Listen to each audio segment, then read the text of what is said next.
Hello everybody, welcome to another show with Around the Garden with Jimmy K.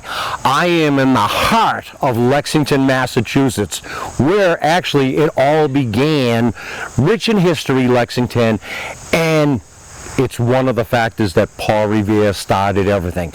But I have the privilege and the honor to be here in Lexington. We're going to be talking about bees, and without bees, nothing happens. And I've met two unbelievable women. You're going to see so much about what the bees do. I have so many questions and a lot of hopefully good answers that we got. In the background over here, I don't know if you can kind of see, we have some beautiful fruit trees. And we are almost in the fall. We're getting into the fall. So that being said, let's get going. I've got to get my gear on and let's do this because this is going to be really fun. I'm going to put my gear on over here, but I have the honor of meeting these two girls and they're going to show us all about it. Can you introduce yourself? Because I'm going to put my gear on and I love this. I gave Jimmy a veil just in case any bees get interested. My name is Alexandra Barch and I'm a beekeeper here in Lexington, and I've been beekeeping for about 45 years right here in Lexington, and with me is my assistant Mariel Mandy, and Mariel is a senior at Lexington High School and she's becoming a very good beekeeper. And we've been keeping the bees all summer long. The bee season is the same as the gardening season. So they've been collecting honey all season long, and now it's fall and we're going to go harvest the honey. So you can come around and don't get too close. Mariel's going to run the smoker and I'll tell you what we do. So this actually smells really good. Now I'm going to put this on because how do I look? How do I look? Zip it out. Is this a new fashion trend here? Oh wow. Yeah, gotta make sure they don't get in your face. So do I have to model this? Do I have to walk down the red carpet with this? It goes right here, right now. Okay, right. Okay. So this is actually a really good smell. And then Yep, we've got pine needles in there and different things that'll keep the smoke going. Bees communicate with chemical signals or pheromones. So when we put smoke in the hive, they can't communicate that there's an enemy stealing their honey. That would be us. Really? So we'll calm them down. So this is what this is doing. This is our first thing, is to light this. And you've both lit this while I was putting my my costume on here. But is that the true thing, the costume? Exactly, okay. yeah, it's a veil. And I'm protecting myself. And this is what you're going to do in order to get closer to the bees? That's right. And what do they call this? That's the smoker. So this is really unbelievable. I can hear them buzzing beyond me. And tell me what's going on here. They're actually doing it. I feel like a beekeeper. Yep. Now I'm going to have you stand a little bit further back because you can see they're flying right in front of the hive. We have two hives here. This one we harvested last week, and this one we're going to harvest today. And down here will be the queen bee and the baby bees, and up here they're storing honey. So this is what we're going to harvest. So the first thing that Mariel's going to do is give them some smoke to calm them down. All these bees are out foraging. This time of year they'll be foraging in clover and goldenrod and asters. Those are the fall plants, and Japanese knotweed as well. So let's take the lid off carefully. This is the outer cover. And we'll take the inner cover off. That'll expose the bees. So Mariel's ready with the smoke. There they are. Oh, wow. We're going to take off one super. This is called a superstructure with the honey in it. And this is a second one. I'll take a frame out and show you what we've got here. And there's quite literally Langstroth hive. a lot. There's a lot Reverend Langstroth lived in Deerfield, Massachusetts, and he developed this type of hive, which is now used all over the world. And it has removable frames, so we can take these frames out, and this is all honey that we're going to harvest. And We have 3 kinds of bees in this hive. Most of them are workers, and I'll bring this forward. I don't know if you can zoom in on some of these bees. Most of these are worker bees, and there's a few drones. The drones are the male bees. This bee right here is a drone. There's a few male bees, but mostly workers, and 1 queen. So which ones are the males? Well, now I'm not going to get too close to them. This one right here, and the drones can't sting. Oh, wow, okay. This guy, see how he has big eyes? Oh, yeah, That's definitely you the can see male that, bee, yeah. And that's the worker bee. And the kids like to play with the drones because they can't sting anyone. Here's another drone right here. Oh, I can definitely see the difference, And then yeah. this is honey here. This is honeycomb, and they build this out of wax, which they make from wax glands in their tails. Each is a little hexagon, and when they fill it with wax, they put a little cap over it. So each one of these cells is like a little jar of honey. And here on the other side, they've got, each one of these frames holds about 4 pounds of honey. Now, is there any reason why they're actually, like, right there in that certain area, like in that Yes. pile and not there? Yeah, that's a good question. When I pulled this out, I broke the honeycomb down here, and these bees are all trying to save the honey. They're drinking the honey up, and they'll store it in a different frame. Oh, okay. Oh, wow. Yep. So maybe that was a mistake done, and now they're figuring out how to do it a different way? Yeah, whenever you open up one of the honeycombs, then they'll try to save the honey. So what we're going to do is take these frames out, shake the bees off, and then secure it in the truck. And here's some more. You see they've got a pretty good amount of honey. That's a lot. On all of these. Yep. That's real. You want to feel how, if you dare, Well, yeah, absolutely. Well, feel how heavy that is. that's, I would say easily 8-9 pounds. Am I correct? Maybe even more. Yeah, well, maybe That's not heavy. quite that, but honey is an all-natural food, and all we do is take it from this frame and put it in a jar.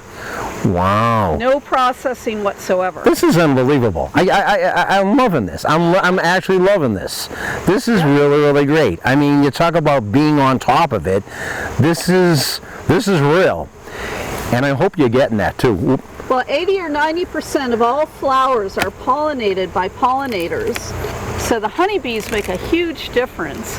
And when Lexington bought these apple trees, they asked me to come in and put some bees here, because you can't have apples without bees.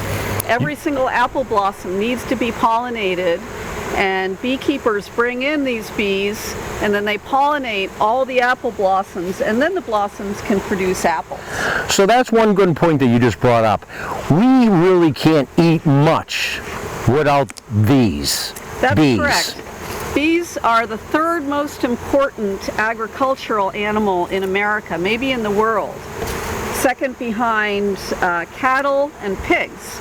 But even more important than chickens, because if you didn't have bees, you wouldn't have most of the things in your supermarket. 1/3 of all the food we eat is pollinated by honeybees. Now I'm going to come down a little bit lower and show you. They're multiplying. There's quite a few. I mean, there's a lot. This is honey here, and these are all baby bees. Each one of these cells, if you look very closely, you can see little white grubs, and this is where the baby bees are being born. There's about 50,000 bees in this hive, so probably we won't see the queen because she's one of 50,000 bees, but she's in there somewhere. Wow. Bring this up to the camera. If you look closely, you might see lots of different colored dots in here. That's all pollen from different flowers. See how some of it's orange and some of it's yellow? I definitely see that, yeah. Yep. So they're bringing it in, and they're getting it off of squash plants, off of the apples, like you were saying, and they're pollinating, but they're also, it's a no-brainer, they're making honey. Yep, they collect pollen, which is a protein from the plants, and nectar, and they make honey out of the nectar, and the pollen they store in the cells as well, and they need pollen just like everyone else, needs protein to survive and reproduce. They eat the pollen, and in the wintertime, when there's no flowers around, they survive off the honey. And these are all the little bees being born. Now you see these cells that are kind of popped up? Yeah, they're about this, yeah, they're like small little miniature buildings. Right. These are the drone cells. So these will all be male bees, and these flat ones are all the worker bees. So you're saying there's drone bees in there right now? Yep, so these guys will be born and will be drones, and these ones will be born and they'll be worker bees. So if you could answer the question, how is it that it makes it higher for the drone bees and the other bees are smaller? What is that just, how does nature define that, the height and then the small one? It's because the drones are larger. Oh, that makes sense. What you see, whoops, lost that one. So they need more of, it's the right word, cavity to actually They be need in. more space. Okay. Bees need more space, so their cells are going to be larger. Here she is. This is the queen bee, and see she has a very long tail and a little blue dot we painted on her thorax. Bees have 3 sections: the head, the thorax, and the tail. And she's walking around. She's right in front of my finger now, and she's looking for a place to lay an egg. That's all she does. In springtime, she can lay up to 3,000 eggs a day. And these are all eggs that she's laid. It takes 21 days from the time she lays an egg for a bee to hatch out of one of these cells. And what she'll do, she'll walk around looking for an empty cell, and she'll measure that cell to make sure it's the right size with her antenna, and then she'll put her tail in it and lay an egg. And you can see the eggs if you have good eyes. They're about the size of a pinhead. So you're saying a bee will actually measure the cell on its own? That's what her antennas are for. See, she's talking, all the other bees, see how the worker bees are all trying to touch her? They love her. She's one out of, can you point the camera into here? Look how many bees there are in this hive. Maybe 50,000 bees in this hive, and only one queen. Now let's see. Where'd she go, Marielle? I don't see her anymore. She went down a little bit. Hold on. Right there. Yeah, you got it. You've seen her. Oh, I'm a beekeeper? Yeah. And that it really is nothing like what we just did just right now. She's still doing her business, and She's still doing her business, but you can see I'm putting her back very carefully because you only get one queen, and if the queen dies, if I accidentally killed her somehow, they'd have to make another one, which is an interesting process. They'll take one of the baby bees, or maybe a few of the baby bees, and feed them what's called royal jelly, which is a protein that they produce out of glands in the worker bees. And they can take what would become a worker bee and make it into a queen. So when they lose the queen, they will make several new queens, and those queens will battle it out, and the one who wins becomes the queen for the hive. unbelievable. I mean, These guys back. You just don't get this. I had no idea. So in other words, they produce what they want as far as the queen, and then the other ones, what you just told me, will battle it out, and then it'll be the one survive. Right. Out of the whole. Special queen pheromone. I'm going to do one more. All right, we're going to do one more thing before we put this hive back together. And Mariel is putting a chemical in the hive. Honeybees are very, very difficult to keep alive these days. They're having a lot of problems, and the biggest problem they have is a mite called the varroa mite, which came in on the Africanized bees about 30 years ago. And there is a chemical on these strips that will kill those mites. And the mites will eventually kill the hive if we do nothing. So we're treating them by putting these strips in, and that will kill the mites and keep this hive healthy all winter. So these actual strips, what exactly, how is it that they will kill the mite? Is it a trap? There's a little bit of insecticide on, not enough to kill a bee, but enough to kill the mites. And 3 would be enough. You don't, because one of those mites could just wipe this whole out. Well, there's thousands of mites in there now. Every beekeeper has them, and Okay. we all have to treat to get Oh, okay, I see. Okay.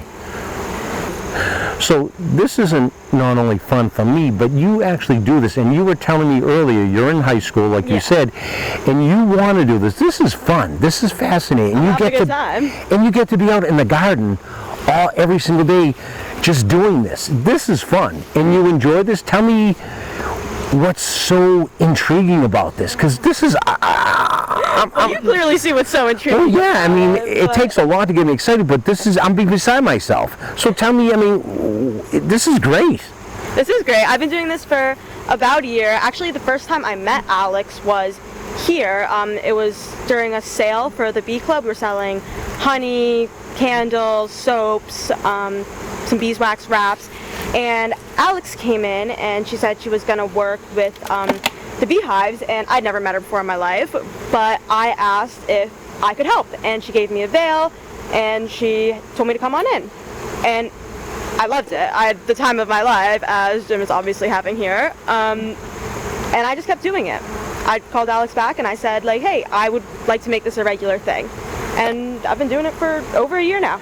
So you just came out of school today, and here you are, when other people, other students, other people, other, people can do whatever they want.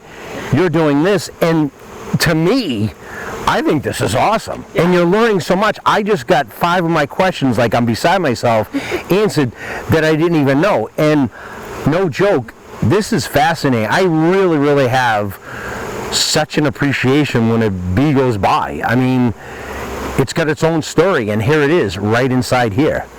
So, Mariel's the bravest of the high school students. yeah, well, I'm standing pretty still, which is uncommon, and I'm hearing them, and they're still winging by here. Yeah, Mariel doesn't worry about that at all. So, well, I always love bugs as much as I love gardening. So now what are we doing next now here? What we're going to do is take the honey out, and we're going to throw the bees back in the hive, and then I'll put this honey in the front seat of my truck so the bees can't come and get it back.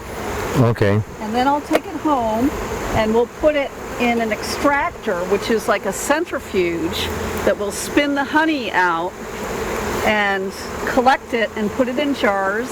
And you can buy this Lexington honey either on my website, lexingtonbee.com, or you can go to the Lexington Farmers Market where we sell it, or the Visitor Center and a couple of other stores around town. A lot of people love the local honey because the local honey has pollen in it from all the local plants. So if you have any kind of hay fever or allergy, it's always a good idea to eat the local honey. Really? Yep. So at the end of the show, I'm going to ask you how they can contact you, and you are in local farmers markets, and you're in the one in Lexington as well too. Yep. And I'm absolutely going to let everybody know that you both are going to say at the end. But they're really not disturbed right now, the bees, and you don't need to, when you first come in, you do that little spraying of, it's not really a spraying, but the cloudiness of the smoker. And the ones down below here, I noticed now, they haven't entered in. Are they, and I'm not trying to be funny, they probably flew. What's the length, or what's the longest that bees fly in? Because it just seems like they just land and they're like, whew, I'm kind of tired right now. So those two It may be. And this time of year, spring is when all the flowers bloom, and that's when they're the most. There's flowers everywhere. That's when we get most of our honey. This time of year, they'll have to go further, but in general, they fly about 3 miles.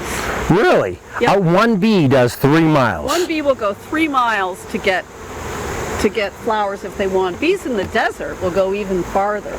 They'll do anything they can Really? to get the honey. Yep. See, now I didn't accomplish myself. I'm kind of feeling lazy. Done 3 less than miles, and they don't even go to the gym. Nope. They Wow, that's only crazy. live about a month in the summertime. Oh, that's sad. So, Okay. yeah, they wear their wings out. So once again, they're down here, down below. Now they're just waiting to go in there. Is there? Yeah, there's some coming in, and they're also telling, you can see that I'm flipping some of the bees off of these frames because Yeah. I'm going to harvest their honey. Do you have a hive tool? So, yep, right here. There you go. And obviously this is undisturbed, but they're pretty content.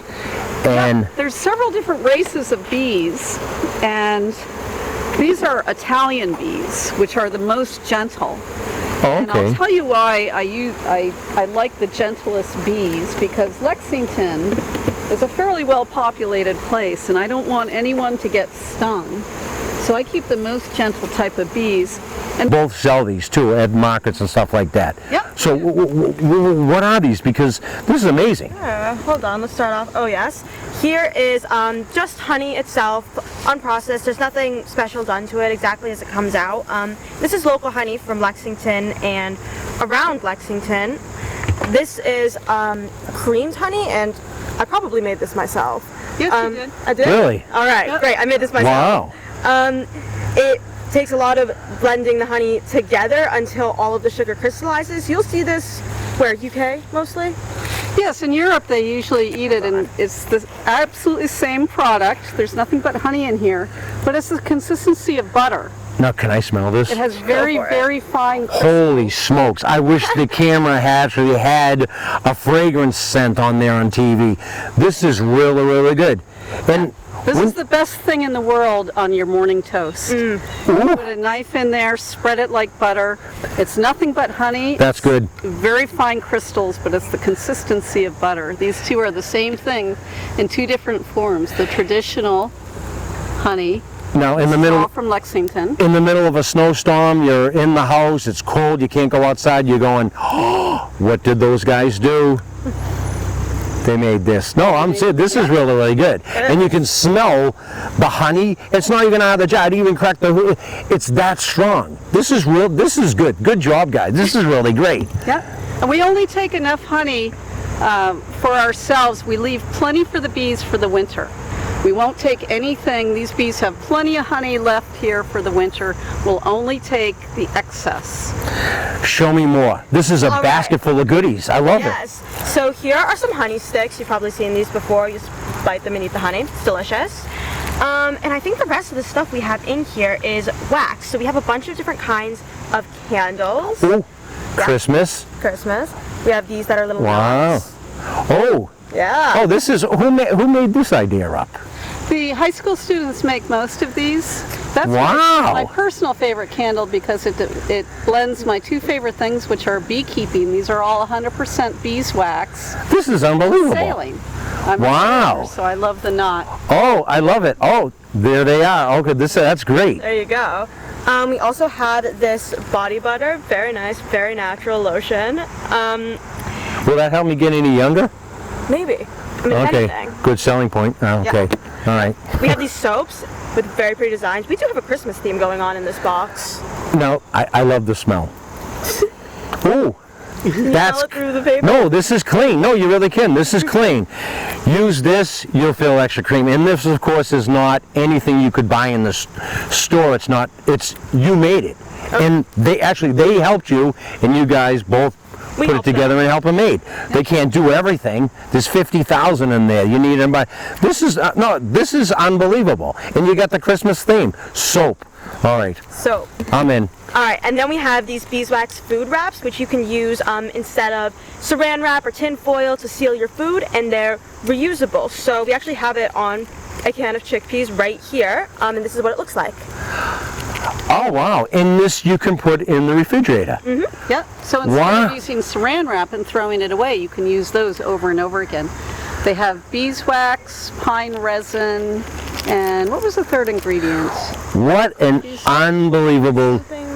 Beeswax, pine resin, and jojoba oil. Oh yeah, foil. Yeah, all those three things. This The high school students are getting very good at making these. this is a hit. That's you the should small put one, this is the look big at one. you should have this right beside you. I mean, look at that. That's unbelievable. This no because look what it's doing, and you're not wasting anything. It's not get thrown away and then going back into the whole recycling process. Actually, the heat of your hands when you push it down, that holds it tight and closed. Wow. That's cool. These are some cool. I would love to get this just for Christmas morning underneath the tree. No, this is overwhelming. Go ahead. I love this. Oh gosh, I think the last thing we have in here is more soap, but this one is honey and lemon, and it does smell really good. honey is a humectant, and that's why it's been put in soaps and cosmetics for thousands of years. It moisturizes, it draws water out of the atmosphere. That's why you don't leave you always put the lid back on honey, because it'll pull water out of the atmosphere and will moisturize your skin. I'm shaking my head. I don't know if you can see me because I am just beside myself. This is unbelievable. Well, I'm so excited and beyond myself that I've actually met you, and I'm being totally serious. What I've learned today on just everything. And look at the aftermath. I mean, these bees should be marketers. Yeah. You know, I mean, they're so creative, and do they really know? So I really, I'm so excited that I met you, like I said, and I'm happy that I came here. It's a beautiful day. We had actually 2 days of hard rain, and hopefully everything is all going back to normal. And I am so just beside myself for the third time saying that I so am happy that I've met you. And on that note, is there any way that people can get in touch with both of you? Tell me everything about how they can get these products, your website, and go ahead. Thanks, Jimmy. Well, I have a website, and it's on all of the products. Here's my little label, Lexington Bee Company. Our motto is sweetness and light. And our website is www.lexingtonbee.com. And we don't have the ability to ship yet, but here in Lexington there's a box at our headquarters, which is on Fallen Road in Lexington, and if you order something, it'll be out in the box on the road for you the next day. So we have all the products here, and as I said, we're at the Lexington Farmers Market about once a month. You have to check. We're not there every week. And you can buy all these products at that market. Yeah. This is one of my favorites. This is a new soap. This is a super clean soap. It looks like the ocean at night, and it's honey and African black soap and activated charcoal and sea salt. So this is the most moisturizing, cleanest soap that you can get. And these are the type of things that I make and the high school students make, and all of this supports our efforts to provide bees to enhance the town of Lexington and pollinate all of our natural lands. Wow. Well, once again, thank you so much for being on the show. I am so glad that I've met you, and you're going to love this. I think you have an unbelievable future. You have a good guide right here. Absolutely. And you have to love what you do, and it definitely shows. Absolutely do. Yeah, and I actually think that this is, in the future, what I want to study, because as you were seeing earlier, we were putting the varroamite treatments in, but those have a little bit of insecticide, only enough to kill the varroamites, but not the bees. But they're really not very effective, and varroamites affect, almost all beehives? All of them, all over the world. Right, and so researchers have been trying to find how to make an effective treatment, and I would like to join that search. I think that I could really contribute to something that could help, like you said, 80 to 90% of all plants, which are all pollinated by bees. So that is my goal. So here is the future right here, and she's guiding, and she's done an unbelievable job as far as keeping the bees in line. So on that note, thank you for watching. This has been another segment with the beekeepers on the Round the Garden with Jimmy K. Thank you so much, and like I always say, get the garden going. Without the bees, we got nothing.